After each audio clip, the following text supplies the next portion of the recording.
Doctor Operti, adelante. Muchas gracias. Bueno, buenas tardes a todos. Y todos incluye todos. Yo no uso la diferencia de género. No, jamás. En ningún lado hablo de, y no por exclusión de la señora dama, no, todo lo contrario. Es precisamente al contrario. Es porque las señoras forman parte de ese todo. Yo, por inversas razones a las que habló o mencionó al comienzo el amigo Alberto Cavalieri, voy a hablar sentado. Primero, porque me ven igual. Segundo, me van a escuchar igual. Y tercero, me aplaudirán o no, dependerá de lo que yo diga. Por lo tanto, voy a hablar sentado. Y además acá hay un vicio de práctica que proviene de que yo, mis clases que todavía dicto, las dicto sentado. A veces hago un transcurso en el aula cuando veo a alguno que está medio sonoliento o uno que está pegando el reloj. Pero en términos generales prefiero hablar sentado. Yo diría que hoy están en esta mesa los dos grandes temas de la opinión pública uruguaya. No han sido elegidos por casualidad. Han sido elegidos inteligentemente y sensiblemente. Estos temas no pueden pasar como un tema administrativo, como un proyecto de ley más que ingresa y sale porque hay un automatismo de mayorías que lo aprueba y que margina a la opinión pública de la discusión abierta, de la confrontación de ideas, que es propia del sistema democrático. Ese es uno de los problemas mayores que el Uruguay tiene hoy día. Grandes temas se resuelven de una manera, yo diría, muy poco democrática, en el sentido esencial de la palabra, del demos participando de la discusión de los temas. Y del mismo modo que en el tema de la marihuana, muy sensible, muy directo, de aprehensión, casi yo diría, de registro elemental, parece claro, no solo porque hay compromisos internacionales que así lo establecen y de vigor, sino porque ensayar una terapéutica como esta es apostar al vida o muerte, es hacer de este tema un tema de incursión o de excursión y no un tema de análisis o de reflexión. Pero yo quiero ir a mi tema, por más que siento la tentación de alguna manera de hacer una breve referencia, aunque más no fuere, a ese tema. Hablar del Mercosur es casi hoy día podría llegar a ser una cuestión casi banal. Podría considerarse por ustedes, por dirigentes que han venido de todo el país, por amigos de todo el país, podría considerarse como un tema en que está todo dicho, o lo que no está dicho está conocido. El Mercosur, yo tengo una sola cuerda, no olvidéis. Me quedó la cuerda derecha, ¿no? Menos mal. Bueno, ese es tema para otra ocasión. Pero en todo caso, hay una cosa muy clara, muy clara. Hablar del Mercosur hoy, de alguna forma, es hablar de algo que ya fue. Hablamos del Mercosur como un pasado. Estuvo ahí, que produjo determinados efectos, que creó determinadas situaciones y que hoy ya no existe. Hace pocas horas, en otro escenario de naturaleza, yo diría, corporativa, asociativa, como es la Cámara de Comercio, en compañía de distinguidos amigos y especialistas en estos temas del comercio internacional, el embajador Lacarte Muró y el embajador Carlos Pérez del Castillo, se opinaba sobre esto y yo comenzaba la disertación diciendo: señores, no vamos a hablar de un problema de funcionamiento, vamos a hablar de un problema de existencia. Y eso no es una frase o no es un comienzo de discurso de barricada para suscitar el aplauso fácil o el asentimiento automático, es simplemente el diagnóstico sintético de la situación. Es decir, el Mercosur en el 91 creó grandes esperanzas. ¿Cómo no iba a crear grandes esperanzas para un país de poco más de 180.000 kilómetros, poco más de 3 millones de habitantes, que se abriera la posibilidad de trasladar sus bienes, sus servicios, sus capitales, sus personas a una zona ampliada que se extendía a los territorios de los dos mayores países de América del Sur, Brasil y Argentina, y a los que se nos asociaba Paraguay, para lograr por lo menos el equilibrio de los más débiles. ¿Cómo no iba a provocar esperanza? ¿Cómo no iba a concitar como concitó la aprobación abrumadoramente, yo diría, de tipo colectivo, no solo institucional, sino también fue una idea que se incorporó a la voluntad, no solo de las instituciones, sino de la gente. La gente veía con imaginación y con perspectiva, con esperanza el Mercosur. Ese fue el 91. Ese fue marzo del 91. Y luego el Mercosur empezó a navegar, a veces con rumbos ciertos, a veces perdiendo la brújula, a veces cediendo mucho más al imperio de las circunstancias que a la búsqueda de un destino ya establecido. Pero la situación se fue de alguna manera, yo diría, manejando. Y vino el 94. Y vino el 94 y vino la segunda presidencia electo del presidente Sanguinetti. Y en ese momento estaba la reunión de Europroyecto, en diciembre del año 94. Yo no quiero acá hacer autorreferencias que puedan ser interpretadas como una inmersión en la historia para señalar acciones personales, simplemente porque creo que hacen parte de un inventario político, y por eso es que las pongo en esta circulación. En ese momento se iba a analizar el protocolo Europroyecto, lo que luego iba a ser el protocolo Europroyecto. Y el doctor Sanguinetti en aquel momento me pidió que yo, me encomendó, más que pedirme, me encomendó que yo asistiera a la discusión que iba a tener lugar sobre este protocolo. Iluso yo, creí que era un anticipo a cuenta de la Cancillería, pero era a cuenta del Ministerio del Interior. Pero en todo caso, allí estuvimos y allí vimos cómo el Mercosur trataba de superar las deficiencias que tenía el Tratado de Asunción del 91 y mejorar. Pasa el tiempo y la inestabilidad política muy propia de muchos de nuestros países genera en el Mercosur la necesidad de adoptar la cláusula democrática. Y viene la reunión de Ushuaia. Recuerdo muy bien allí la presencia de Mandela, que de alguna manera venía a santificar desde una región que había vivido turbulencias muy graves una búsqueda de soluciones de concertación pacíficas. Y se aprueba el protocolo de Ushuaia. Se aprueba el protocolo de Ushuaia y con ello el compromiso de los países, de los estados, de que si existe una turbulencia institucional seria, los demás deben estar atentos, deben participar, deben analizar entre sí y con el Estado afectado. Y recalco esto, la situación. Y si luego de haberlo hecho llegan a la conclusión de que efectivamente se ha producido ese desorden institucional, esa situación de inestabilidad política grave, entonces se habilita una batería de medidas que incluye, por supuesto, la suspensión, no la expulsión. El protocolo de Ushuaia no prevé la expulsión, prevé la suspensión. Bien, pasa el tiempo, se aprueba el protocolo de Ushuaia en el 98, se utiliza preventivamente en algunos casos como anuncio frente a una cierta inestabilidad política, particularmente en Paraguay, y se dice, señores, acuérdense de que existe una norma que puede llevarlos a quedar fuera del Mercosur si ustedes no observan un buen comportamiento democrático.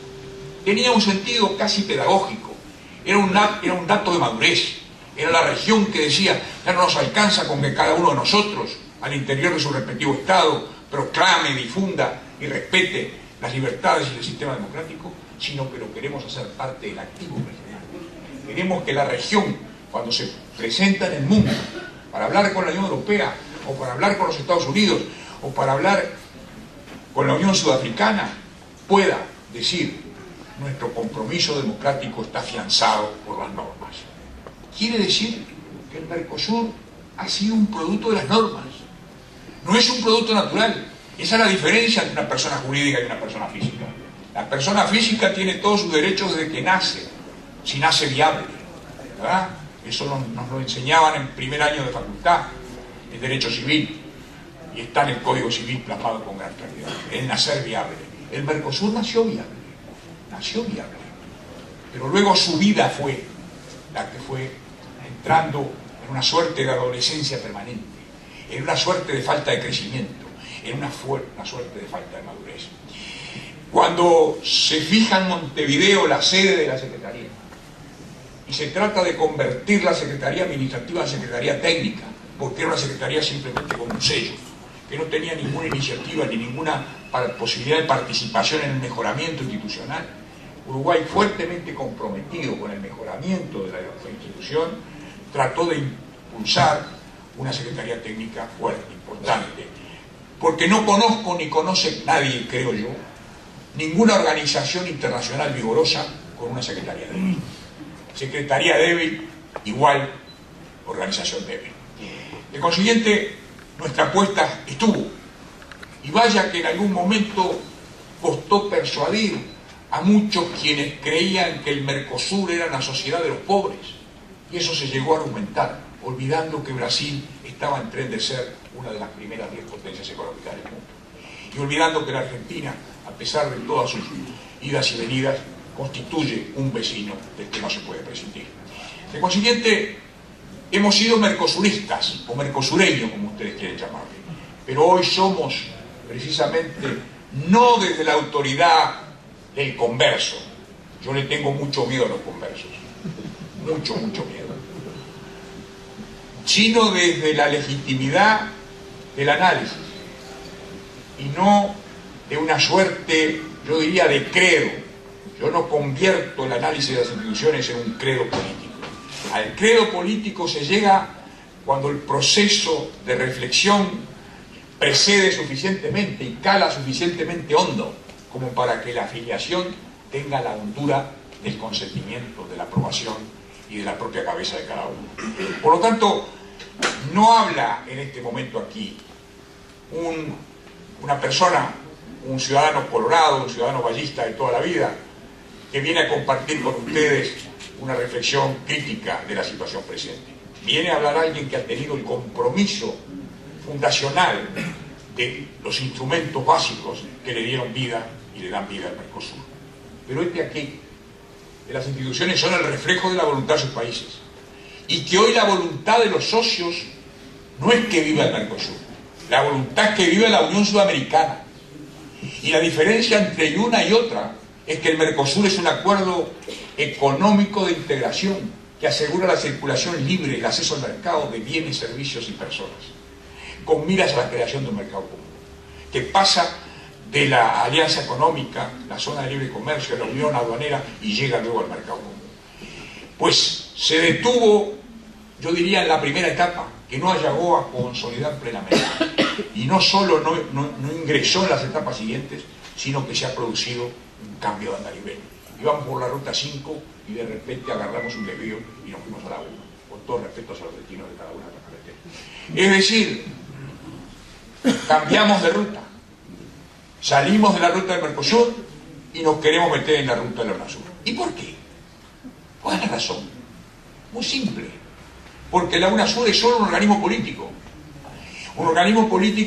donde la alineación política es la sustancia misma del acuerdo.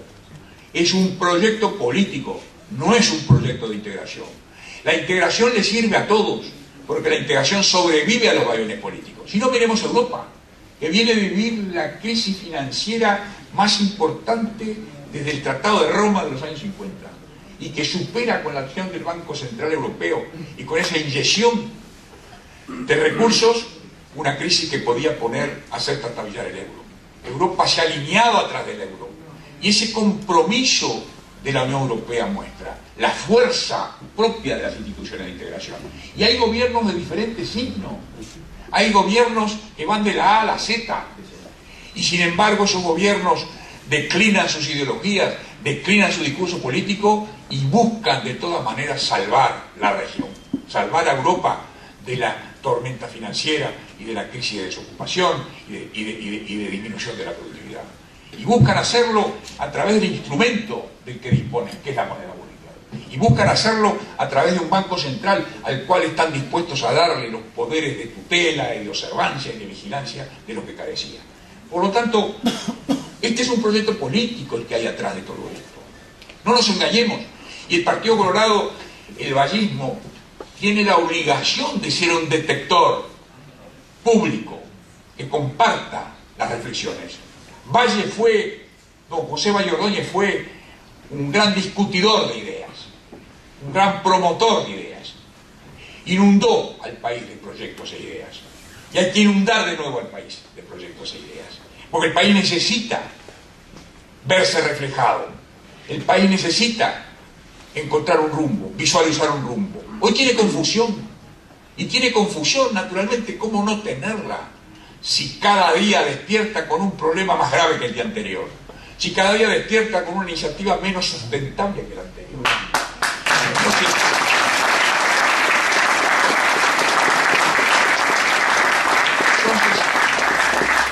Entonces, no nos anclemos en el pasado, mirando este Mercosur que nos forjó ilusiones, que nos dio aliento, que nos dio esperanza.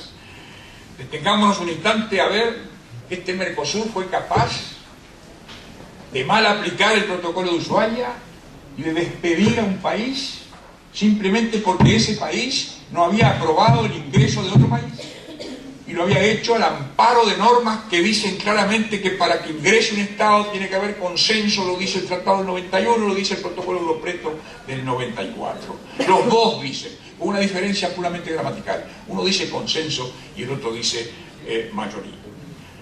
Es decir, uno dice consenso, perdón, y otro dice unanimidad.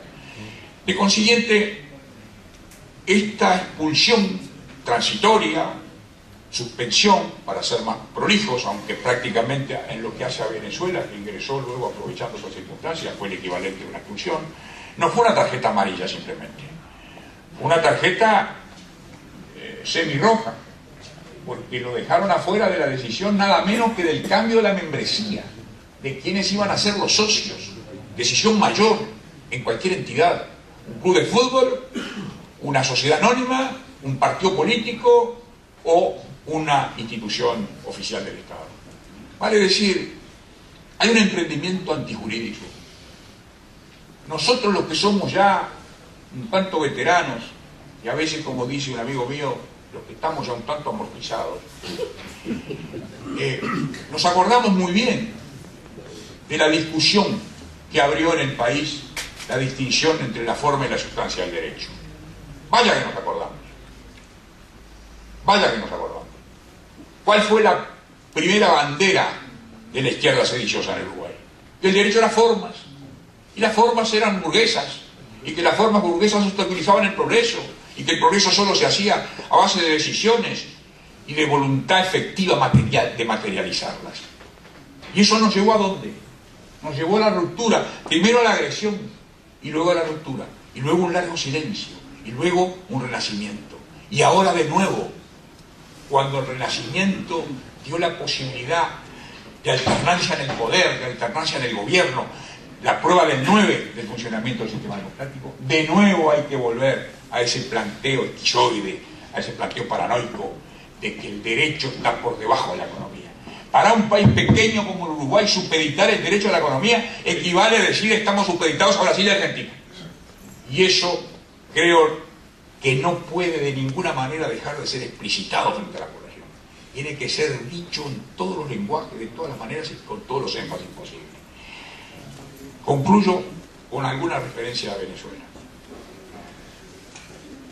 Hace ya algunos años que Venezuela intenta ingresar. Yo le pido a Tabaré y a José que me perdonen un poco esta referencia. Contrario, vamos arriba. Hace ya varios años que Venezuela intenta ingresar.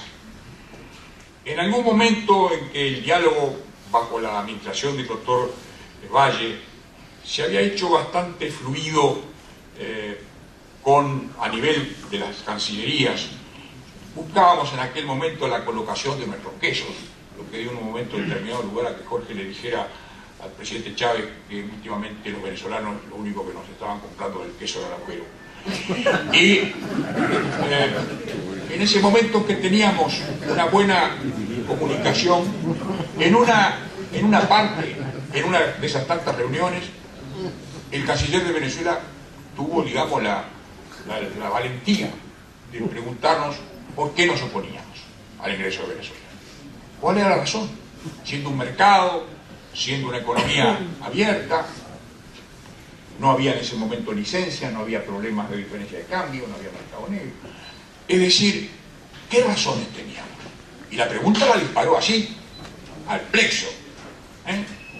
Las piñas al plexo hay que pararlas, ¿no? Entonces, le dije, mira, es muy sencillo. Ustedes son enemigos jurados de los Estados Unidos. Nosotros no somos enemigos jurados de los Estados Unidos. Creemos que esta nación constituye un socio importantísimo y pertenecemos a un hemisferio donde tenemos la suerte de que Estados Unidos sea parte de ese hemisferio. Más allá de los juicios que nos puedan merecer negativos en muchos casos, muchas de sus elecciones, pero nos quedamos con la síntesis. Y la síntesis nos dice que es bueno tenerlo como amigo. Segundo, ustedes son íntimos amigos de Cuba. Ustedes son íntimos amigos de Cuba. Van a Cuba, van y vienen, y además se han convertido en una especie de legatarios del sistema cubano. Y nosotros no. Nosotros nos hemos cuasi peleado con Cuba. No habíamos en ese momento todavía roto relaciones, pero andábamos cerca. Entonces, tenemos esa razón. Tercero, ustedes se vuelven cada día más islámicos. Y nosotros somos occidentales y cristianos. Y esto no tiene nada que ver con el jacobinismo, ni con el ateísmo, ni con el laicismo. Somos cristianos porque creemos en la persona, creemos en los derechos esenciales, del respeto a la libertad, a la tolerancia, y no del fanatismo. Somos enemigos del fanatismo. El fanatismo es una de las peores enfermedades individuales y colectivas. Por lo tanto, esas razones son las razones que nos llevan a ver a ustedes como un país que no está coincidiendo con la filosofía política del Mercosur. Es un tema no de análisis comercial, como lo presentan ahora.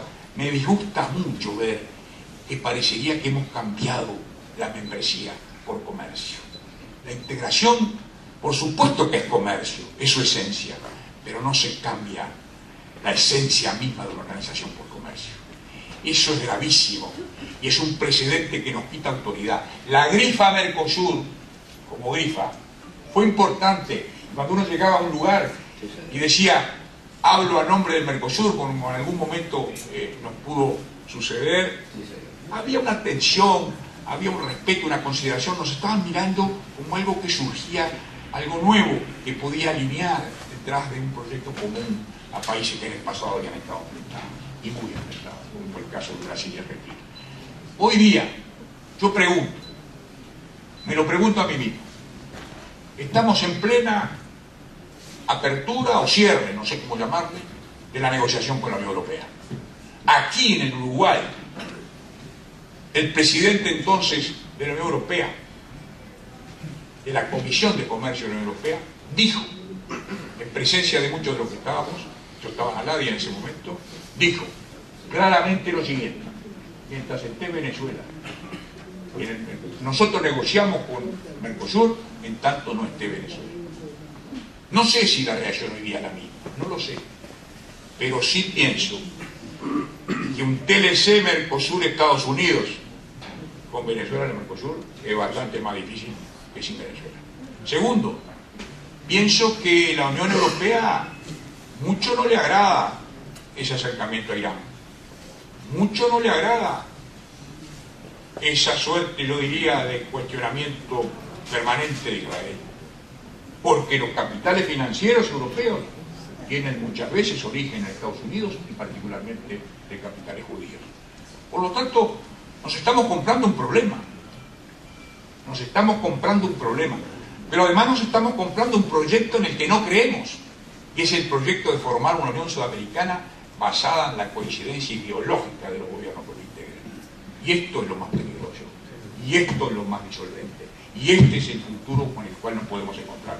Y de esto hay que advertir, porque si no se advierte sobre esto, habremos de tomar un camino del cual será muy difícil retomar, dada nuestra fuerza, dado nuestro poderío relativo, dada nuestra influencia también relativa.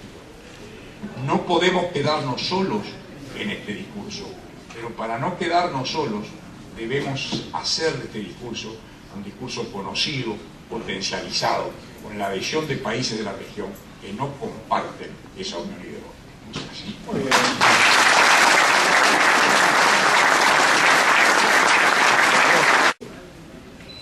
Casi hoy día podría llegar a ser una cuestión casi banal. Podría considerarse por ustedes, por dirigentes que han venido de todo el país, por amigos de todo el país, podría considerarse como un tema en que está todo dicho, o lo que no está dicho está conocido. El Mercosur, yo tengo una sola cuerda, no olvidéis. Me quedó la cuerda derecha, ¿no? Menos mal. Bueno, ese es tema para otra ocasión. Pero en todo caso, hay una cosa muy clara, muy clara. Hablar del Mercosur hoy, de alguna forma, es hablar de algo que ya fue.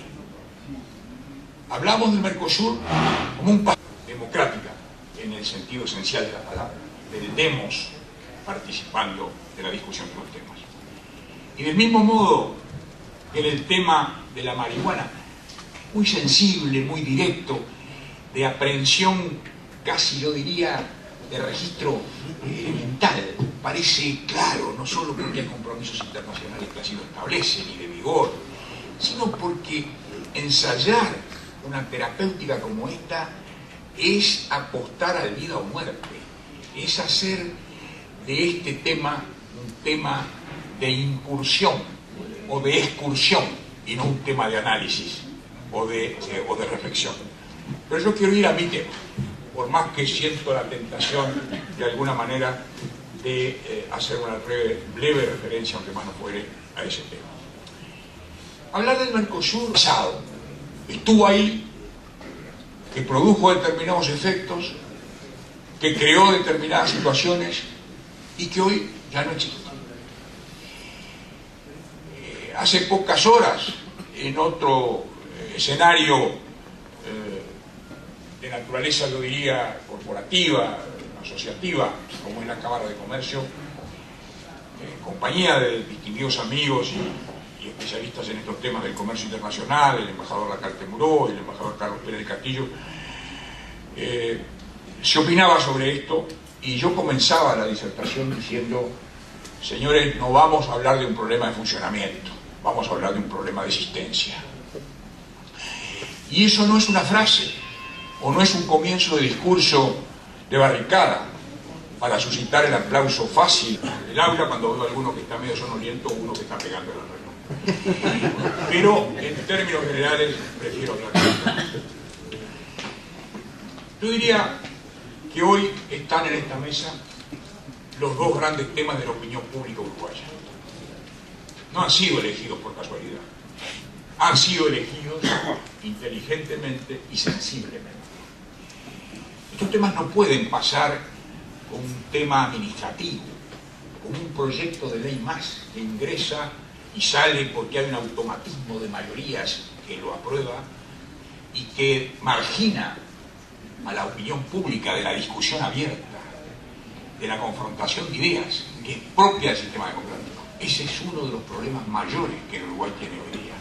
Grandes temas se resuelven de una manera, yo diría, muy poco. Doctor Operti, adelante. Muchas gracias. Bueno, buenas tardes a todos. Y todos incluye todos. Yo no uso la diferencia de género. No, jamás. En ningún lado hablo de, y no por exclusión de la señora dama, no, todo lo contrario. Es precisamente al contrario.